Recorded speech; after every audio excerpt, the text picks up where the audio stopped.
নাহিদ সাহেব, আপনি তো নবম শ্রেণীর শিক্ষক। ওদের প্রত্যেকের ডিজিটাল আইডি কার্ড করতে হবে। সবাইকে বলবেন বাসা থেকে যেন 50 টাকা করে নিয়ে আসে। সকলের টাকা একত্রিত করে আগামী 3 দিনের ভিতর আমার অফিসে এসে জমা দিয়ে যাবেন। জি স্যার, আমি আজকেই ক্লাসে নোটিশ করে দিব যাতে সবাই বাসা থেকে 50 টাকা করে নিয়ে আসে।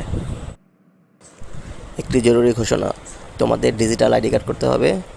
প্রত্যেকে বাসা থেকে 60 টাকা করে এনে আগামী 2 দিনের ভিতরে আমার কাছে জমা দিবে। আম্মু স্কুলে আইডি কার্ড বানাইবো, স্যার বলছে আগামীকালকের ভিতরে 100 টাকা নিয়ে দিতে। শোনো, তোমার পোলার স্কুলে আইডি কার্ড বানাতে হলো, স্যার বলছে 200 টাকা জমা দিতে। আইডি কার্ড বানাতে 200 টাকা লাগবো? কী কও? আচ্ছা ঠিক আছে, কালকে আমার কাছ থেকে নেওয়া পোলারে দিয়ে দিও।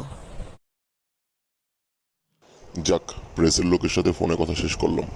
প্রতিটা আইডি কার্ড বানাতে খরচ হবে 30 টাকা করে। শ্রেণী শিক্ষকদের ডেকে কথাটা বলে দিই, যাতে ছাত্রদের কাছ থেকে টাকাটা তুলে নিতে পারে।